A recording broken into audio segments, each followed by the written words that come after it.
Haleluya. Selamat pagi dan salam sejahtera untuk kita sekalian.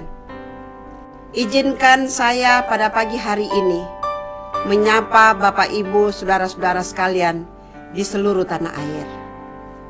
Hari ini, lewat mimbar ini, kita bersyukur kepada Tuhan oleh karena kebaikan dan kasih setia Tuhan senantiasa nyata dalam kehidupan kita. Dan kita bersyukur pagi hari ini sebab Allah masih perkenankan kita beribadah kepada Tuhan. Walaupun hanya di rumah, kita bekerja di rumah, kita melakukan semua aktivitas kita di rumah, agar kita tetap dinyatakan sehat. Kita bersyukur kepada Tuhan karena sampai hari ini, kalau kita boleh ada, karena kebaikan Tuhan. Kalau kita boleh ada sampai hari ini, karena kemurahan Tuhan. Karena itu patutlah kita memuji dan membesarkan nama Tuhan. Karena Ia sungguh baik dan sangat baik bagi kita sekalian. Bapak, Ibu, saudara-saudara yang diberkati Tuhan, kita akan mempersiapkan hati kita untuk kita mendengarkan firman Tuhan. Oleh sebab itu, sebelum kita akan mendengarkan firman Tuhan, mari kita satu di dalam doa. Maha besar Allah Bapa kami yang ada dalam surga, terpujilah Engkau Tuhan, sebab kasih setiamu sampai saat ini tetap Engkau nyatakan dalam hidup kami. Kami boleh diberkati oleh Tuhan. Kami boleh menikmati sukacita dan kebahagiaan, sebab Tuhan menyediakan dalam hidup kami. Terima kasih Tuhan, saat ini kami mau dengar firman-Mu. Karena itu Tuhan, kuduskan hati kami, kuduskan pikiran kami, agar firman-Mu yang akan disampaikan oleh hamba-Mu kepada kami menjadi kekuatan baru bagi kami sekalian. Terima kasih Tuhan, terpujilah nama-Mu.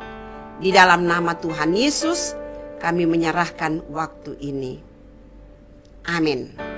Sebelum kita akan mendengarkan firman Tuhan, kita akan diberkati dengan satu pujian yang disampaikan oleh orang mudah terpanggil.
Haleluya.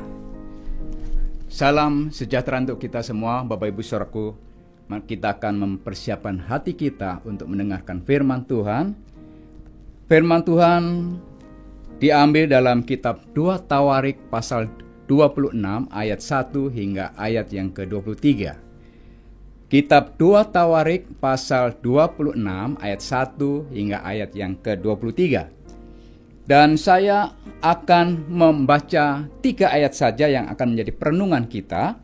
Di ayat 3, 4, dan 5 yang mengatakan demikian firman Tuhan. Usia berumur 16 tahun pada waktu ia menjadi raja, dan 52 tahun lamanya ia memerintah di Yerusalem. Nama ibunya ialah Yekolia dari Yerusalem. Ia melakukan apa yang benar di mata Tuhan, tepat seperti yang dilakukan Amasya ayahnya. Ia mencari Allah selama hidup Sakaria, yang mengajarnya supaya takut akan Allah. Dan selama ia mencari Tuhan, Allah membuat segala usahanya berhasil. Bapak Ibu Saudaraku yang dikasihi Tuhan, akhir-akhir ini kita menjalani hidup di dalam satu tatanan perubahan yang sudah berubah dari keadaan yang normal. Karena akibat dari wabah corona, seluruh aktivitas kita dibatasi. Dan kita juga harus mengikuti aturan-aturan protokol kesehatan. Dan tidak hanya itu, aspek ekonomi pun juga mengalami goncangan. Kita tidak tahu kapan kondisi virus ini berakhir, saudaraku yang kasih. Dan akan terjadi fase-fase yang akan berubah, yang akan kita hadapi, yang dinamakan situasi new normal. Atau dalam istilahnya adalah adaptasi kebiasaan baru. Dan ini yang akan kita jalani. Kondisi ini merupakan kondisi keadaan yang abnormal, tetapi menjadi kehidupan kita sehari-hari secara normal. Dapat dibayangkan kondisi seperti itu. Artinya apa, Bapak Ibu Saudara yang kasih? Artinya adalah kondisi ini akan ada ancaman dan bahaya yang ada di sekitar kita, dan ini yang akan mengancam jiwa kita. Mau tidak mau kita harus menjalani kondisi seperti ini. Dan untuk itu kita harus waspada dan berjaga-jaga. Tetapi sebagai orang yang beriman dan percaya kepada Tuhan, kita tidak perlu takut dengan kondisi keadaan seperti saat ini. Karena kita harus percaya bahwa Tuhan akan selalu melindungi dan menyertai, menolong kita di tengah situasi seperti ini. Kenapa? Karena di dalam kehidupan bangsa Israel saja pernah mengalami situasi peristiwa yang sama, yaitu hidup dalam kondisi keadaan abnormal di padang gurun selama 40 tahun lamanya. Dan Tuhan menyertai, melindungi dan memimpin mereka sehingga mereka selamat. Karena pertolongannya, tongkat yang ada di tangan Musa menyertai dan menolong umat itu dapat selesai tiba di tujuan. Demikian juga dengan kondisi di mana Tuhan menolong umat Israel. Tiang awan dan tiang api, artinya apa? Siang dan malam penyertaan Tuhan melindungi umat itu. Kita nggak perlu takut. Bahkan ketika masa-masa yang sangat sulit sekalipun, Tuhan menyediakan mana dari surga, saudaraku. Yaitu mana yang tidak pernah dikenal oleh nenek moyang bangsa ini. Tapi Tuhan sediakan tepat pada saat mereka membutuhkan. Bahkan juga Tuhan menyediakan hukum Taurat di situasi kondisi abnormal. Supaya apa? Supaya mereka hidup di dalam kebenaran. Artinya apa? Yang penting di dalam kondisi keadaan itu, bangsa itu harus takut dan taat kepada Tuhan. Itulah yang menyelamatkan. Demikian juga dengan keberadaan kita. Hidup kita, hidup dalam takut akan Tuhan, mencari Tuhan, maka Tuhan akan melindungi dalam hidup kita di situasi kondisi seperti sekarang ini. Bapak Ibu Saudaraku, berbicara tentang hidup dalam takut akan Tuhan, berbicara tentang hidup perkenanan, apa yang kita sudah baca dalam perikop tadi, tokoh seorang raja yang bernama Uzia, seorang kasih. Hidup begitu luar biasa diberkati oleh Tuhan. Tuhan membuat dia berhasil. Dan Tuhan memperkuat daerahnya sampai ke negeri-negeri jauh. Bayangkan, kehidupannya Tuhan buat namanya menjadi besar. Apa rahasianya? Apa yang membuat Tuhan membuat seperti itu dan kehidupan Raja Uzia semakin menanjak dan cemerlang? Rahasianya sederhana. Mari kita baca di dalam ayat yang keempat sekali lagi. Di situ dikatakan begini. Ia melakukan apa yang benar di mata Tuhan. Dan kemudian ia mencari Allah selama hidup Sakaria. Mencari Allah. Hidup berkenan kepada Tuhan. Itu rahasia yang membuat Raja Uzia begitu memiliki kehidupan yang luar biasa. Bapak Ibu saudaraku kasih, Raja Uzia dalam usia yang 16 tahun, dia dinobatkan menjadi seorang raja di Yehuda. Dan dalam kehidupannya Tuhan membuat segala sesuatunya berhasil. Tapi saudara tahu, di balik suksesnya dari Raja Uzia, ada sosok pribadi, imam pada zamannya yang bernama Sakaria. Mengajarkan nilai-nilai rohani, mengajarkan firman Tuhan sejak dini atau dalam masa muda belia. Raja Uzia telah terdidik kehidupan spiritual rohani yang baik dan ia hidup di dalam takut akan Tuhan. Itu yang menyebabkan Allah sangat mengasihi dan juga memberkati, membuat Raja Uzia berhasil. Karena ini Bapak Ibu, jadi ini penting juga untuk satu pelajaran bagi para orang tua. Mengajarkan anak-anak dalam usia dini. Seringkali justru waktu-waktu keadaan momen yang penting untuk anak-anak itu, seringkali orang tua tidak peduli dan kurang memperhatikan. Mengajarkan, menanamkan nilai-nilai rohani di dalam kehidupan anak-anak kita dalam masa mudanya.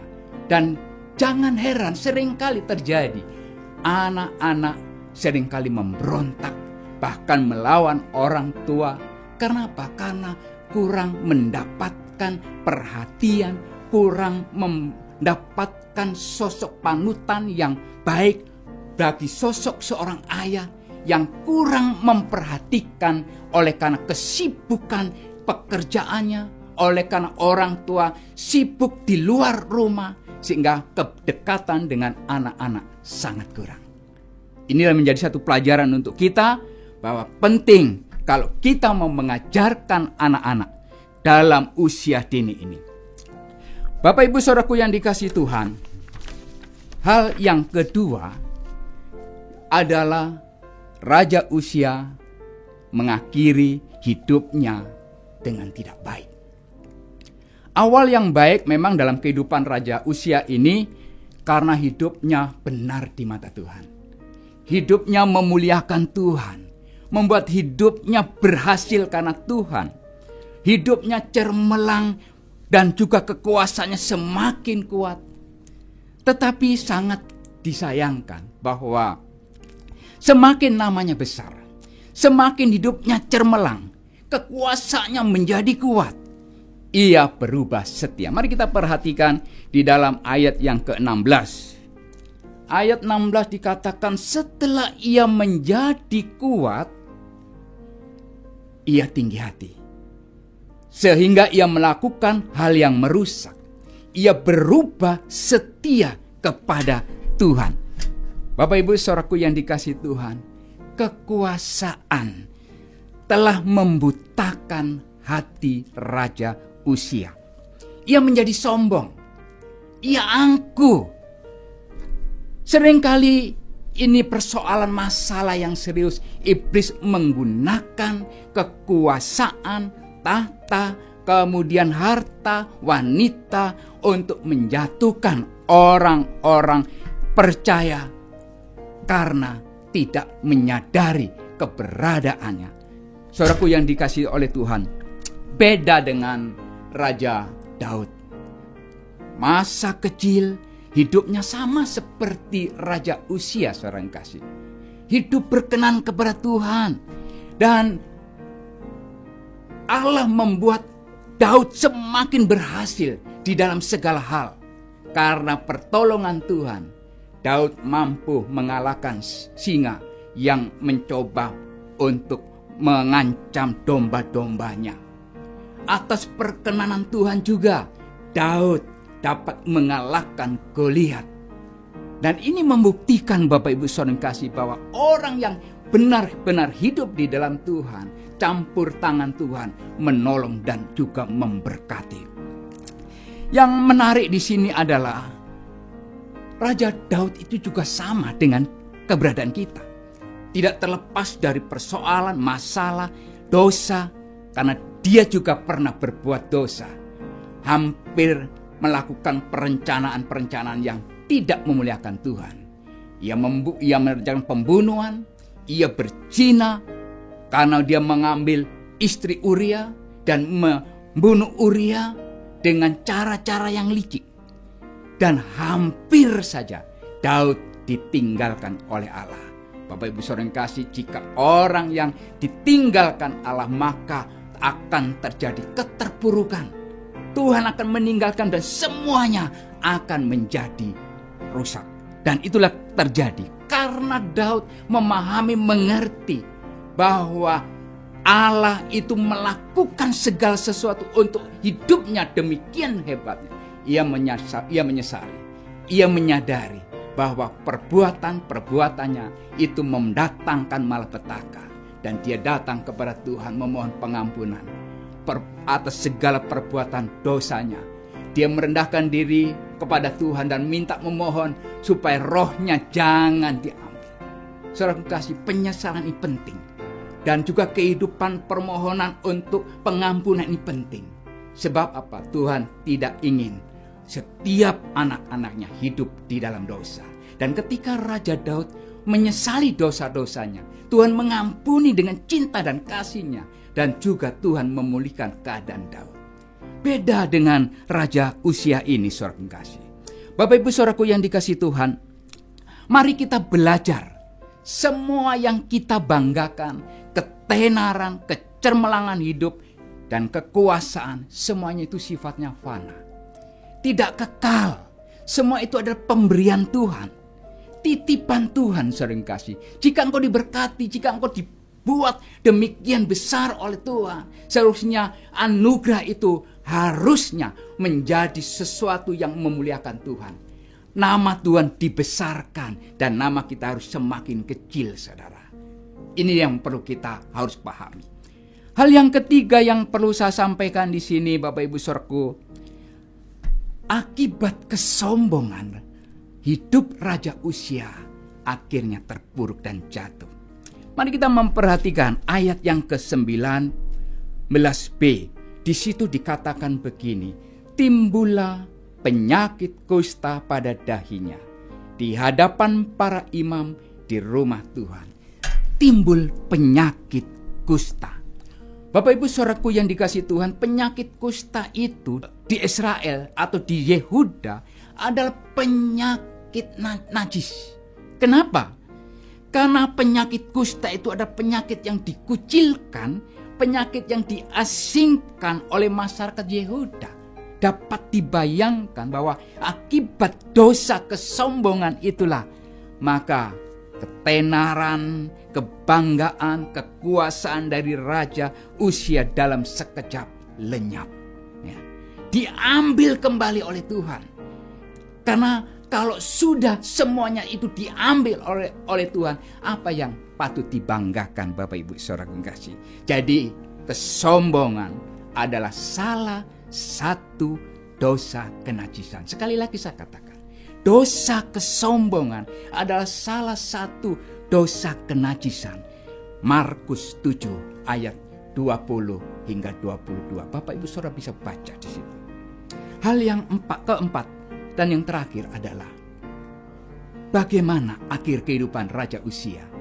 Tercatat di dalam ayat yang ke-21, di situ dikatakan Bapak Ibu Saudara kasih, Raja Uzia sakit kusta sampai pada hari kematiannya.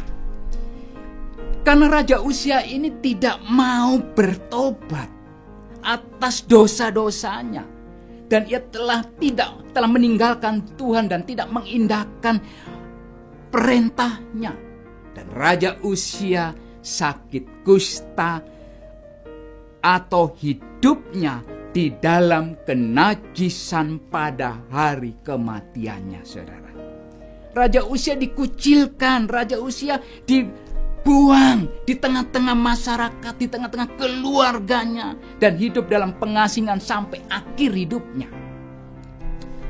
Jadi semua yang dicapai, semua ketenaran keberhasilannya tidak berarti lagi, saudara kasih. Yang seharusnya, itu yang saya katakan tadi, yang seharusnya kalau anugerah Tuhan diberikan kepada setiap orang, itu adalah anugerah. Dan itu harus kita lakukan untuk memuliakan Tuhan dan juga membuat Tuhan diagungkan. Bapak Ibu saudara kasih, pelajaran yang berharga untuk kita. Hargai anugerah Tuhan. Dan juga gunakan hidup ini untuk memuliakan Tuhan. Jadi kesimpulan firman Tuhan pada hari ini, jadilah orang-orang yang memulai hidup dengan baik, tapi juga harus akhiri juga dengan baik, saudara kasih. Jangan kita berubah setia ketika anugerah berkat Tuhan bahkan sukses hidup kita. Jangan sampai kita berubah setia. Tuhan akan membuat kita berhasil. Tuhan akan menjadikan kita hidup yang bahagia kalau kita sungguh-sungguh hidup dalam takut akan Tuhan. Untuk itu mintalah pimpinan dari Roh Kudus supaya tetap terus Tuhan menyertai menolong kita, supaya kita kuat menjalani kehidupan ini dalam misi Tuhan, dalam pertandingan iman, supaya kita menjadi seorang pemenang, yaitu pemenang dalam iman sampai akhir hidup kita. Kiranya Tuhan Yesus memberkati dan menolong kita. Haleluya. Kita berdoa. Bapa di surga, terima kasih untuk waktu dan kesempatan ini, karena Tuhan izinkan kami memiliki kehidupan sampai saat ini oleh karena anugerah-Mu. Biarlah kami dapat melakukan tanggung jawab kami, ya Bapa, untuk hidup benar di hadapan Tuhan dan menjadikan hidup ini menjadi hidup yang memberkati semua orang. Tolong kami ya Roh Kudus, supaya pimpinan Tuhan akan memberkati hidup kami dan memberkati semua kaum keluarga kami. Di dalam nama Tuhan Yesus kami berdoa. Amin. Selamat, Tuhan memberkati. Sampai berjumpa di kesempatan berikutnya. Haleluya.